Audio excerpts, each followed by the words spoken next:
Hare Krishna. Hare Krishna Mataji. Hare Krishna.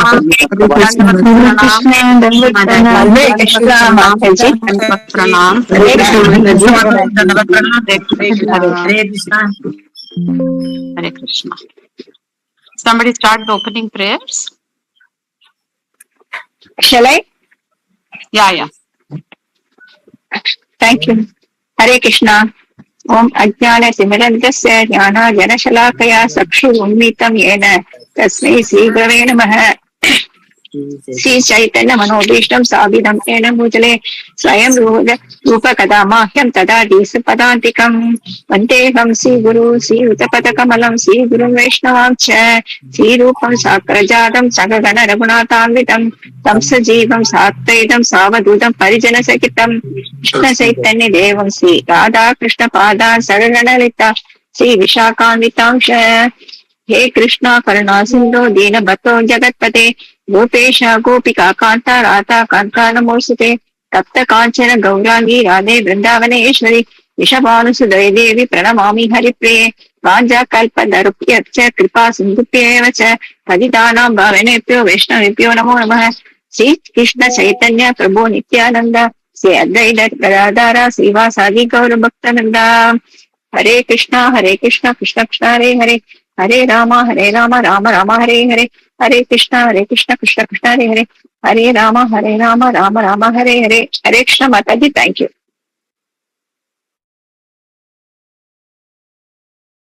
Hare Krishna. Today we will be seeing the second chapter of Bhagavad Gita, 52nd verse. Yada te moha kalilam buddhirvyatirishyati tada gantasi nirvedam shrotavyasya shrutasya cha. Yes, whoever wants to recite the verse, please do. Hare Mataji. Hare Krishna. Yada demog kalilam buddhiryadi trishyadi dada kandasi nirvedam sarodavyasya sridasya saha. Thank you. Hare Krishna Mataji. हरे कृष्ण। यदा ते मोहकालेता बुद्धिर्व्याचित तिष्ठति तदा गन्तस्ति निर्वेदम् श्रोताव्यस्य श्रुतस्य च। Hare Krishna Mataji. Shall I read Mataji? Please read. Yatha te moha kalinam buddhir yatitushyati tata kandasi nirvetam shrotavayasya shrudasya cha. Hare Krishna. Thank you Mataji. हरे कृष्ण माता। हरे कृष्ण माता जी। यदा ते मोहकलिलं बुद्धिर्व्याप्तिर्दर्शति तदा गन्तस्य निर्वेदं श्रोतव्यस्य श्रुतस्य च। थैंक यू माता जी। मैं यदा ते मोहकलिलं बुद्धिर्व्यतिरश्यति तदा गन्धासि निर्वेदं श्रोतव्यस्य श्रुतस्य च। हरे कृष्णा। यदा ते मोहकलिलं बुद्धिर्व्यतितरिष्यति तदा गन्तासि निर्वेदं श्रोतव्यस्य श्रुतस्य च। Yes. We will see the word to word. Yada, when. Te, your. Moha, of illusion. Kalilam, dense forest. Buddhihi, transcendental service with intelligence. Vyatitarishyati, surpasses. Tada, at that time. Ganta, asi, you shall go. Nirvedam, callousness. Shrotavyasya, toward all that is to be heard. Shrutasya, all that is already heard. Cha, also. Translation and purport by His Divine Grace A.C. Bhaktivedanta Swami Prabhupada. Jai Srila Prabhupada. When your intelligence has passed out of the dense forest of delusion, you shall become indifferent to all that has been heard and all that is to be heard. So now Krishna is ultimately going to conclude about the sections he has been speaking about Karma Kanda, he spoke about Jnana Kanda, he spoke about Buddhi Yoga, no? Karma Yoga also, Nishkama Karma Yoga. And then now he is saying after your intelligence has passed out of this delusion, forest of delusion, like Krishna in the previous verse said, in previous two verses, that you take shelter of intelligence. Use your intelligence. And in the process, first of all, to use it properly and rightly also, we gain the knowledge. Then Krishna in the previous verses mentioned, you have to have the kaushalam, that is kushalam, that is the art, how to do your activities, using your intelligence, how to do your activities and how to regulate your emotions so that your mind is steady and your consciousness is linked to the Lord. So it is a process. It takes time. And that's why Krishna is saying, when your intelligence has passed out of the dense forest of delusion, that means now your intelligence is purified, your senses are purified, your mind has become steady. Then what happens? You shall become indifferent. Indifferent to what? What is the meaning of becoming indifferent? What is the meaning of indifference? Not interested. You will not be affected. Yeah. Remaining neutral. Neutral. You are being unaffected. You will not be affected by anything. And what is that Krishna is saying you will become indifferent to? Of what has been heard and all that is to be heard. So, Prabhupada says that this is in reference to what Krishna was speaking before. If you remember, Krishna spoke first about Karma Kanda, that you do this activity, you will attain that. You are a Kshatriya, if you die, you will go to Swargaloka. If you win, you will enjoy the kingdom. And he was showing, any Kshatriya who dies in the battlefield, he will go to heaven. But now, Krishna is saying, if you follow the process of Buddhi Yoga, and then you will come to a point of realization where all these material benefits or results or destinations, you will not be interested, you will not be affected by them. And what all you are going to hear also. So whatever you are going to hear, if you do this, this is the benefit, that is the benefit. Nothing is going to affect you. So Prabhupada has given in the purport that there are great devotees of the Lord who are not at all concerned about any rituals which are spoken in the Vedas. Why? Because now they have tasted something higher. They are following something much beyond the Vedas also. Ultimate conclusion of Vedas is to know Krishna, not to get attached to the flowery language. That is what Krishna spoke a few verses back. That men of small intelligence will be attracted to the flowery language of Vedas and their mind will be distracted to all the benefits and the higher planetary systems or destinations they will get. But those who are engaged in bhakti, they are unaffected by all this. They are not at all interested in any of these rituals. Where, you do a ritual, you go to moon planet, you drink somarasa, you go to Swargaloka, enjoy with apsarasas, or, you just practice yoga and attain the siddha lokas, where, you'll get some ashta siddhis, you'll become smaller than the smaller, bigger than the biggest, farther, near, all that mystic yoga. You'll get perfection of all these siddhis. But one who has tasted or one who has got inclination towards the Lord's devotional service, they will not be interested in any of these rituals. When one comes to that platform where he knows Krishna and his relationship with Krishna, he is not at all interested in anything that is lower. To compare it to a very material example, we all have the experience of eating in different places outside. So in a place, in a particular restaurant or a hotel, if you have tasted a particular dish, and you say, this is the best thing I have ever tasted, then all the other places where you tasted the same dish, they become like, I'm not interested in them. Because now I know this is the best dish, I have tasted it here and it tastes the best here.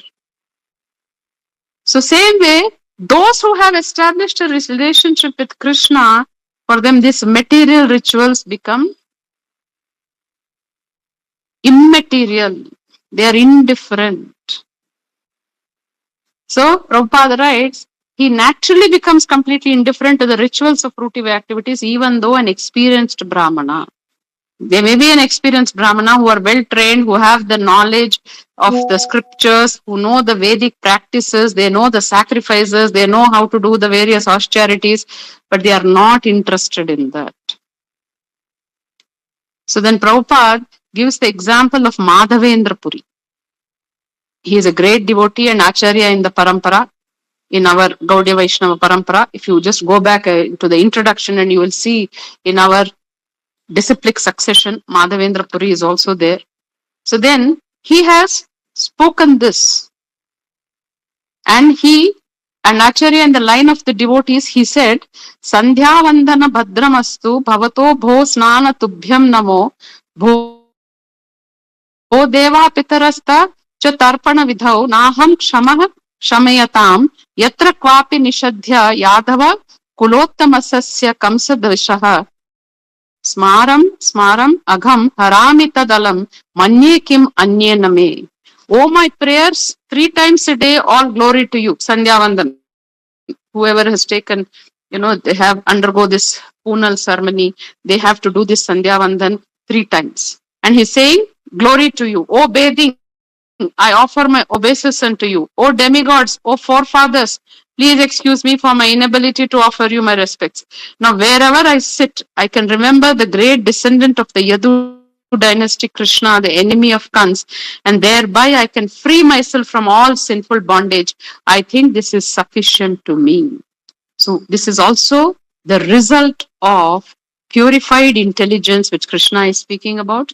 This is the result of engaging your mind and senses and intelligence in the absorption of the Lord or in the service of the Lord or linking yourself always with the Lord. This is what will happen. Sandhya Vandan will not be important. Bathing also not concerned.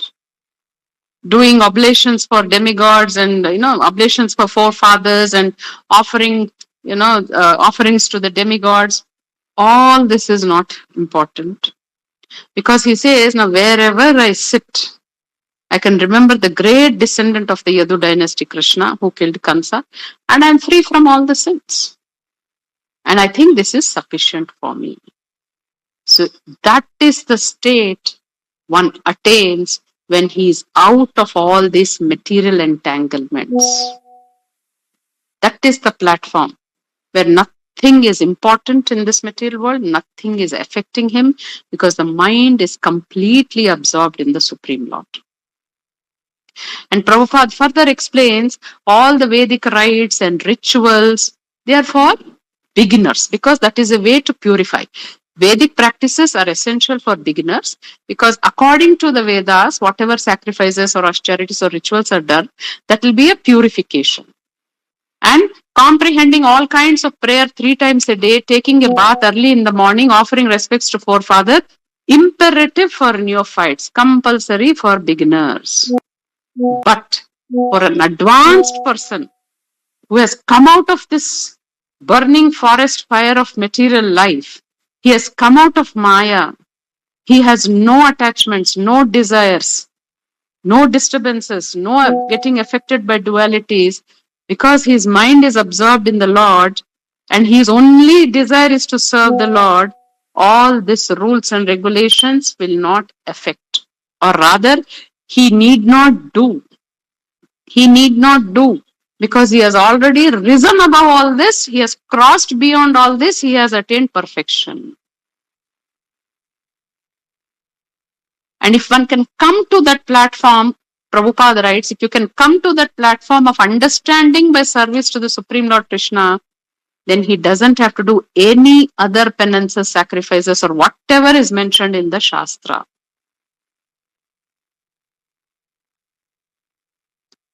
And contrary to this, Prabhupada writes, if one has not understood the purpose of Vedas, That ultimate purpose of Vedas is to know Krishna, to understand Krishna. And he doesn't realize that Vedas we have to study to reach Krishna, but he is simply going on engaging himself in various rituals, all these sacrifices.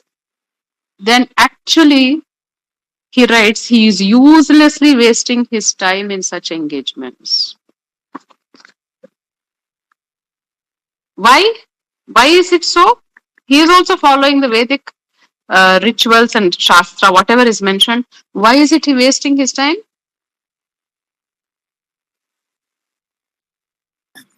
All these rituals are required only to know the Krishna. Yeah, Ram Prabhu is saying something. Yes, Mataji. All Yes. these rituals are for knowing Krishna. If we don't know Krishna, then all these are waste. Waste. Okay, then. Yeah, Mataji, somebody was trying to answer something. Yes. He doesn't have no proper knowledge, Mataji. Yes. And one more reason. What is another reason? The enjoyer of every sacrifice that we do is Vishnu ultimately. Okay. And Then if he is not, Mataji, if he is doing the Vedic rituals properly, somewhere he is satisfying the Vishnu. yes, but his aim is not Vishnu there. He is doing it for materialistic gains. Yes. So there he is not directly worshipping Serving Krishna the Lord. out of love or. Yes. So the point is, he is not going to free himself from material entanglement. Here he is following rules and regulations. He is trying to please Vishnu, but he will be suffering in this material world. He cannot free himself of the miseries. Then it is just waste. Because last time also I spoke about this particular verse from Srimad Bhagavatam. It's in the first canto, second chapter, 8th verse. Dharmaha swanishtitaha pumsam vishrakseno kathasuyaha notpadayed yadiratim shrama eva hi kevalam. So the translation says, the occupational activities a man performs according to his own position are only so much useless labor if they do not provoke attraction for the message of personality of Godhead. If you are doing your activities, your occupational activities, but you are not interested or attached to the message of the Lord, you are not interested in knowing about the Lord or listening about the Lord or serving the Lord, then whatever you are doing, even if you may be doing it perfectly well, it is called useless labor. Shrama eva hi kevalam. So by saying this, Krishna is saying, whatever you have heard before, shrotavyasya, shrutasya, whatever you are going to hear in future also, all this is immaterial if your intelligence, your buddhi has crossed over illusion. So this is the transcendental platform. This is the platform of pure goodness, not mode of goodness, which is one of the gunas. But it is a mode of goodness, pure mode of goodness. And that platform, you are actually, even if you don't do any of your material duties, nothing will affect, because once you are pleasing the Supreme Lord by becoming completely absorbed in the Lord, there's nothing important in this material world. Is this verse clear, or anybody has anything to ask? Yes, Mataji. Yes. Mataji? Yes. According to Varnashrama, Yeah. Varnashrams have duties, daily duties, like Kshatriya has to do all this taking care of people and everything like that. Brahmanas, Brahmanas they will have to do the Santyavandanam and everything. All this Varnashrama. So that time, how we are connecting in this, no? That is ultimate goal, reaching the topmost level. Okay. So Mataji, Krishna is again going to say, as he comes further into the third chapter, he will say that superficially, whoever is in the position of leadership, like Arjun is a Kshatriya. His duty is to fight and defend Dharma. He has to do that externally. Internally, he has to absorb his mind in Krishna. Krishna himself will say, I also have to do my duties in this material world, otherwise people will follow me. So Krishna as a Grahastha used to take care of his wife, his children. He used to do Sandhya Vandan. He used to do Pitratarpat, everything Krishna used to do. But a pure devotee can do that. If supposing he is in a position of responsibility, he can do it. But if he has become a complete renunciate like Jad Bharat, then he doesn't have to do any of this message. This Sandhya Vandanam and everything is connected to Lord Vishnu only. Mataji, why do you have to do? Are you doing with the intention of pleasing the Lord, or are you doing because I have been given that Janayu thread, I have to finish it as a matter of duty? No, that's the difference I wanted to tell you. Because when they are doing it, you are doing that consciousness with which you are doing. Yeah, that's it. The conscious of thinking about the Lord Vishnu. And that is accepted, no? This particular verse has gone beyond thinking of Vishnu. It is gone to the point where your mind is only absorbed in Vishnu and nothing else. You see, when you are doing Sandhya Vandan, at that time, when you are chanting your Gayatri, your mind is absorbed. After that, you come back to all your material things, no, Mataji?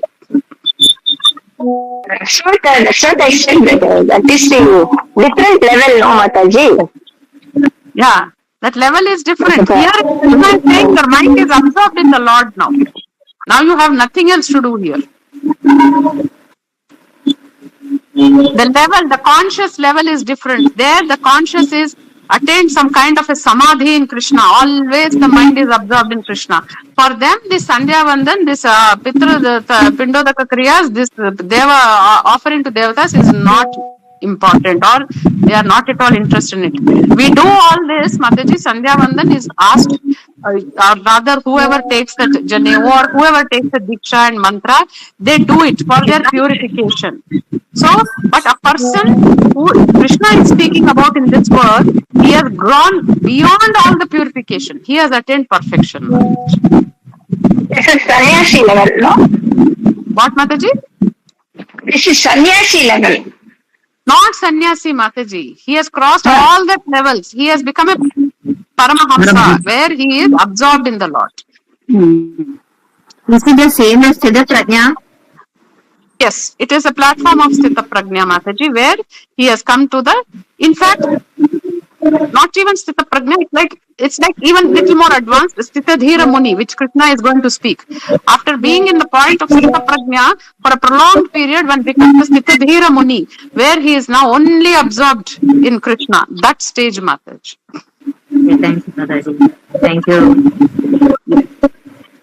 Yeah, Uma Mataji, this is a much higher platform where now he has come to his spiritual awakening, Mataji. He is not a normal sannyasi, Mataji. Okay. Thank you. Hare Krishna, thank you, Mataji. Yeah, Kusumlata Mataji, you are trying to say something? Yes, Mataji.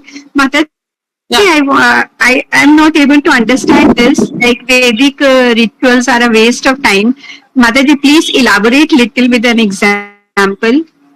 Mataji, first I'll ask you a question. What is the ultimate purpose of human life according to Gita? What is the purpose? We have to do our karma and do in such a way. Yeah, Mataji, Kusumlata Mataji, what did you say? Yes, Mataji, do our karma and anyhow to do our karmas and ultimately do in such a way that you reach to superhead our God, Krishna. Yeah. Okay, that is our ultimate purpose, no, Mataji? Now, what are the purpose of the Vedic rituals? Yeah. What is the purpose with which we do Vedic rituals? Only that. Why do we do Vedic rituals? We get discipline, like we get up in the morning. Okay. And apart So from that we remember Krishna always. yeah, for remembering Krishna, do you Apart have to do from that, we elaborate get rituals? disciplined man. Mataji, for getting No, disciplined, Mataji. No, can't- Mataji. no, Mataji, for getting disciplined, Yeah. can you not just sit and chant the name of the Lord? Yeah. Or do you have to participate in Yes, elaborate Mataji, I can rituals? sit and do. Then Mataji, the thing is, why I'm No, asking Mataji, is, not required. why I'm asking is, Yeah. in Kali Yuga, to perform rituals is very, very difficult. Because for a ritual to be successful, one has to have pure ingredients. The pujaris or the brahmanas or ritviks who do, they have to be pure. The chanting of mantras have to be perfect. And in Kali Yuga, it is quite difficult. That is why Krishna himself has said in Kali Yuga, when chant the holy name of the Lord. So when he has given you the most easiest method to sit and chant and absorb yourself in the name of the Lord, then why do you have to do all these elaborate rituals, Mataji? Yes, Mataji, no need. Yeah. And for supposing Understood, Mataji. We can't do that. It is very difficult. Because the Shastra says, if one has to perform a sacrifice, in that particular land or on that bhumi, at least till 1 kilometer, nobody should have urinated. So, are we very sure about what happened on the land in this Kali Yuga, Mataji? No, Mataji, not sure. And all the ingredients which are used in the sacrifice, Dravya Yagna, they have to be pure, top quality. Are we sure about that? We are not. So any ritual you do, Yes, you no, really Mataji, don't know how much of purity with which you are doing and how much that will purify you. That's why in Kali Yuga Mahaprabhu said, take the holy name of the Lord without offenses and you are purified. And once your goal of life is to attain the Lord and you want to only please the Lord, then why do you have to do all these indirect methods or difficult methods to attain the Lord? Because Krishna has said, there is no difference between me and my name. And name you can take anywhere. Mantra has got rules and regulations. Mantra, there is a procedure. There is a proper way of pronouncing the mantra. If you pronounce the mantra wrong, then the effect is different. But for the name of the Lord, Krishna, Krishna, Krishna, Rama, Rama, Rama, there is nothing. You can simply, even a child can chant it. So, when Krishna has given you the easiest method in Kali Yuga, then why do you have to be behind all these rituals, Mataji? Is it clear? Very easy. Is it clear, or do you have any further thing you want? Clear, very clear. Yes, Very Mataji. clear. Very clear, Mataji. Thank you, Mataji. Yeah. Hare Krishna, Mataji. This is the way of attaining Sutta Yes, Sadguna, Mataji. Yes. You chant properly, offenselessly, then all your sins are washed away, and then you come to chanting Shuddhanam. Purely, if you chant the name Mataji, you will come to Shuddha Sattva and you will develop love of Krishna. You will see Krishna face to face, Mataji. Hare Krishna. Thank you, Mataji. And in Kali Yuga, all other processes are very difficult because we have also discussed earlier in our classes that the lifespan of jivas in Kali Yuga is very less. The intelligence level is comparatively less compared to the people of the jivas of humans of the previous yugas. Our physical capacity, strength is less. And in Kali Yuga, you have so many distractions. So for people of Kali Yuga, to do all that elaborate rituals and sacrifices, sometimes the sacrifices will start in the morning and the rishis and munis used to do it till evening. And if you see, the Shaunakadi rishis, for how many years they did the sacrifice? 1,000 years they did the sacrifice. Is it possible for us as humans to sit 1 hour? We cannot sit down for, if any puja is taking place, people need stools, chairs. They cannot sit 1 hour continuously for any puja also. So then what to speak about doing it purely and focusing? Supposing you say, even doing a Vedic sacrifice, we are thinking of the Lord. Even doing any ritual, we are thinking of the Lord. But you yourself know how much your conscious is focused on the Lord, Mataji. So, best thing is sit calm, sit silently, and take the name of the Lord. See, in this material world, just today I was reading a wonderful book called Harinam Chintamani about the glories of the holy name.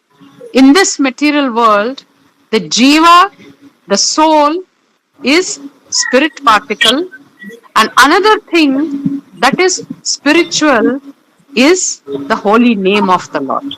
Holy name of the Lord has descended from the spiritual world to this material world, and it is for uplifting the fallen souls.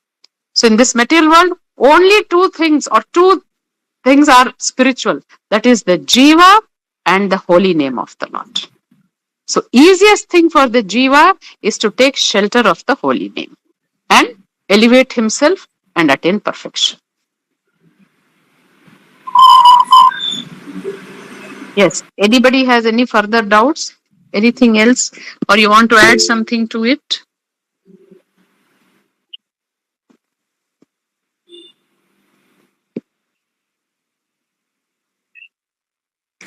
Namaste, Guruji. Namaste, Mataji. Hare Krishna, Mataji. Hare Krishna. Mataji, I want you to give some details about Ekadasi fasting. Yeah, what is the detail in the sense? Details mean? No, that is, it is difficult to go, be absent food whole day, for water and food. So we can do partial, take fruits. That is allowed. Not only fruits, there are Ekadashi stuffs available. Like you have nylon sabudana, you have Rajgira atta, Puttu atta, Shingoda atta. You can use the roots. You can eat sweet potato, boiled sweet potato. You can use the tapioca, boiled tapioca. You can use even potato. You eat all of this, Mataji. You need not abstain from food. Okay. It's with fasting from grains and beans. So, all that grains, beans, and any vegetables that have got a lot of seeds, only that you have to avoid. There are Ekadashi fasting stuff. If you just type in Google, ISKCON Ekadashi fasting ingredients, there is a whole list there. You can use and eat and nicely chant the Lord's name, Mataji. Okay, thank you, Mataji. Yes. Mataji, but we have to eat only once, no, Mataji? There is no rule like that, Mataji. Ekadashi stuff, if your health is not permitting, you can eat 2 times, 3 times, but eat only the Ekadashi stuff, not anything with grains and beans, Mataji. Okay, Mataji. See, it depends on your capacity, and if you're beginning to fast, then take some time. Just don't start with something very, very heavy. Nirjala, I will do, once I will eat. No. First, make yourself, body is also set to a certain kind of diet, and suddenly you cannot change it. So first Ekadashi, you start. Maybe, with fruits, and maybe you can take some sabudana khichdi, and maybe night time you can skip. Then when you are able to tolerate and you're able to do, then maybe 1 time in a day, or only with fruits, or only with milk, and only with water, based on your physical capacity. One should not force these things, because Ekadashi is a day where you have to focus more on the Lord. And if your body is troubling you, your mind will not focus on the Lord. So don't force yourself to do all this. Gradually, take up whatever level in which you can do, you just do that fasting, but spend more time in chanting and remembering the Lord, Mataji. Thank you, Mataji. Yes. So if there is nothing further, we can close the session. Srimad Bhagavad Gita ki jai, Srila Prabhupada ki jai, Srila Gurudev ki jai. Vancha kalpatarubhyascha kripa sindhu bheva patitanam Vaishnavyo namo namaha. Ananta Kodi Vaishnavya ki jai. Hare Krishna. Hare Krishna. Thank you.